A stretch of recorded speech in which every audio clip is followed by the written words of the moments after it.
तो आज का हमारा टॉपिक है ऑपरेशंस ऑन सेट्स। इसके लिए पहले हम वेन डायग्राम के बारे में जान लेते हैं। वेन डायग्राम की डेफिनेशन देख लेते हैं। Most of the relationships between sets can be represented by means of diagrams which are known as Venn diagrams. जो अलग अलग सेट्स होते हैं उनके बीच के रिलेशनशिप्स को बताने के लिए हम डायग्राम का यूज़ करते हैं। उस डायग्राम को क्या बोलते हैं हम? Venn diagram. ये जो है इसका नाम कैसे पड़ा वेन डायग्राम? एक इंग्लिश लॉजिशियन जॉन वेन के नाम के ऊपर इसका नाम पड़ा Venn diagram. This diagrams consist of rectangles and closed curves usually circles. इस डायग्राम में हम किसका यूज़ करते हैं? रेक्टेंगल्स और क्लोज्ड कर्व्स का। क्लोज्ड कर्व्स में जैसे कि सर्कल्स का यूज़ करते हैं ज़्यादातर।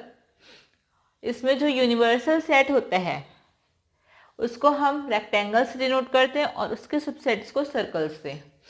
जैसे कि इस डायग्राम में आप देख सकते हो, यहाँ पे एक रेक्टेंगल है, यहाँ पे 1 से 10 तक के नंबर्स का सेट है, यूनिवर्सल सेट। उसका सबसेट में हम सर्कल से डिनोट करे हैं और उसमें 2, 6, 8, 4, 10 ये सबसेट्स के एलिमेंट लिए हैं। हम देखते हैं यूनियन ऑफ सेट्स।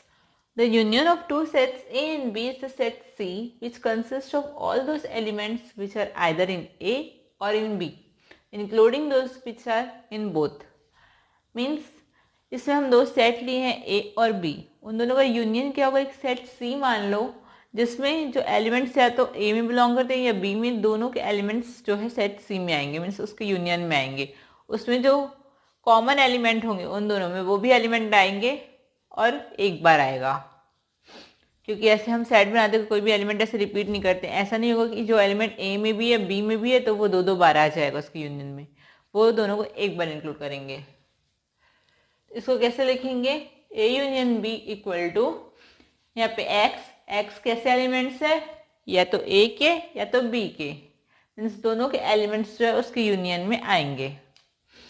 जैसे कि वेन डायग्राम से देखते हैं, यहाँ पे एक यूनिवर्सल सेट यू ले लेते हैं, उसके दो सबसेट्स है ए और बी, तो उसका यूनियन क्या हो जाएगा? इसमें जो शेडेड पोर्शन दिख रहे हैं ए और बी के जो एलिमेंट्स होंगे वो क्या हो जाएगा? उसका यूनियन।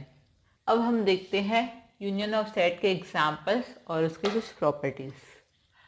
एग्जाम्पल में जैसे यहाँ पे दो सेट लिए, ए सेट लिए वॉवेल्स का ए ई आई ओ यू, बी में क्या एलिमेंट्स है? ए आई यू। यहाँ पे आप देख सकते हो बी जो है सबसेट है ए का। देन ए यूनियन बी क्या होगा? ए और बी के सारे एलिमेंट्स आ जाएंगे, means A E I O you. तो इससे हमको क्या पता चलता है? This shows that union of set A and its subset B is the set A itself. Means कोई सेट है उसका यूनियन उसके सबसेट के साथ करोगे तो वो जो सेट है वही आ जाएगा। जैसे कि यहाँ पे ए एक सेट है, उसका सबसेट बी है, दोनों का यूनियन की, तो यहाँ पे हमको सेट ए ही मिला।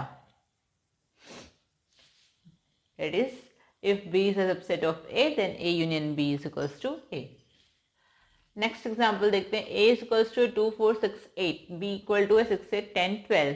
Then इसका यूनियन क्या हो जाएगा? 2, 4, 6, 8, 10, 12. 6, 8 दोनों में वो एक बार यूनियन में आ जाएंगे, तो इस तरह से इसका सेट बन जाएगा। अब प्रॉपर्टीज देखते हैं यूनियन की। फर्स्ट है A union B equal to B union A, commutative law. आप कोई भी एग्जाम्पल लेकर के ये प्रूफ कर सकते हो। A union B equal to always B union A ही आएगा। Associative law, A union B union C equal to A union bracket में B union C. A union phi equal to phi, यहाँ पे law of identity भी follow होगा, जहाँ पे phi क्या हो जाएगा? एक आइडेंटिटी एलिमेंट हो जाएगा यूनिवर्सल सेट का। A union A equal to A, obvious है, ये हो गया एडेम्पोटेंट लॉ। यूनिवर्सल सेट का यूनियन करोगे आप कोई भी उसके सबसेट के साथ तो ऑब्वियस सी बात है यूनिवर्सल सेट ही आएगा। जैसे कि यहाँ पे हमने बी सबसेट लिया था ए का, तो ए ही आता था। वैसे यूनिवर्सल सेट के किसी भी सबसेट के साथ उसका यूनियन लेते हो आप तो फिर वही यूनिवर्सल सेट ही मिलेगा हमको। अब हम देखते हैं intersection of sets. The intersection of sets A and B is the set of all those elements which belong to both A and B. Means intersection क्या हुआ? दो सेट लिए हम A और B, देन दोनों में जो कॉमन एलिमेंट्स होंगे जो एलिमेंट्स दोनों में बिलोंग करेंगे वो एलिमेंट्स इंटरसेक्शन में आएंगे। इसको सिंबॉलिकली हम कैसे लिखेंगे, ए इंटरसेक्शन, ये इंटरसेक्शन की साइन है, A intersection B equal to X, X कैसे एलिमेंट्स है जो कि दोनों में है, X belongs to A and X belongs to B. Intersection में यहाँ पे एंड आ जाता है और वही यूनियन में और आता है, या तो एक में या दूसरे में बिलोंग करते तो वो आ जाते हैं यूनियन में, लेकिन एंड में दोनों में ही बिलोंग करने चाहिए एलिमेंट्स। तो इसको वेन डायग्राम से देखते हैं। ये एक यूनिवर्सल सेट हो गया U, इसके दो सबसेट्स है A और B। देन इन दोनों में के जो कॉमन एलिमेंट्स हैं वो क्या हो गया, इसके इंटरसेक्शन। एग्जाम्पल में देख लेते हैं। A इक्वल टू है 2 4 6 8, B इक्वल्स टू 2 4। यहाँ पे देखो B जो है सबसेट है A का, तो A इंटरसेक्शन B क्या हो जाएगा, 2 और 4, दोनों में कॉमन एलिमेंट क्या है, 2 और 4।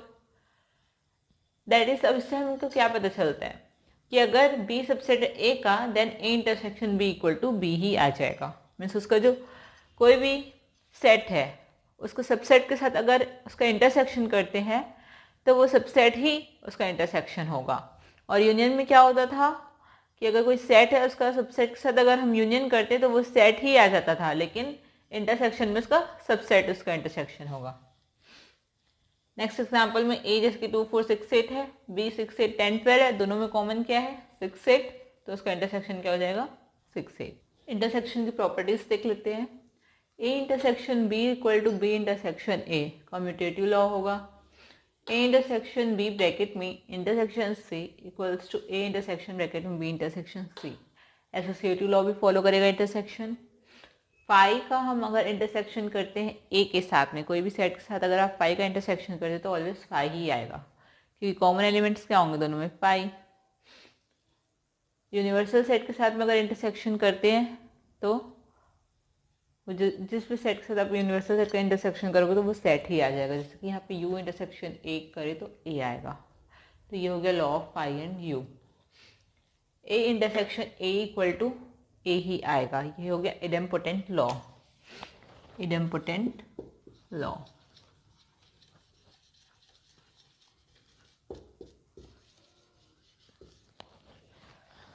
नेक्स्ट है A intersection B union C अगर आप करते हो तो A intersection B union A intersection C, ये क्या हो गया डिस्ट्रीब्यूटिव लॉ। यहाँ पे इंटरसेक्शन डिस्ट्रीब्यूट हो रहा है ओवर यूनियन। अब हम देख लेते हैं डिसजॉइंट सेट्स। ये क्या होगा, जैसे कि दो सेट है ए और बी, तो वो डिसजॉइंट कब कहलाएगा, जब दोनों का इंटरसेक्शन फाई होगा, मतलब दोनों के इंटरसेक्शन में कोई भी एलिमेंट्स नहीं आने चाहिए, तब फिर वो दोनों क्या हो जाएंगे डिसजॉइंट सेट्स। जैसे कि एग्जांपल में देखो, यहाँ पे हम लिए हैं ए इक्वल टू है 2 4 6 8, बी इक्वल टू है 1 3 5 7, दोनों सेट में कोई भी एलिमेंट कॉमन नहीं है, मीन्स इसका इंटरसेक्शन क्या होगा फाई, क्योंकि इंटरसेक्शन में क्या होता है हम कॉमन एलिमेंट्स को ही लेते हैं, लेकिन यहाँ पे कोई एलिमेंट्स कॉमन ही नहीं है, दोनों का इंटरसेक्शन क्या हो जाएगा फाई। और इसको वेन डायग्राम से हम कैसे शो कर सकते हैं, ये एक यूनिवर्सल सेट लिए, उसके दो सबसेट्स ए एंड बी, दोनों एक दूसरे से बिल्कुल अलग रहेंगे, तो ये हो गया डिसजॉइंट सेट।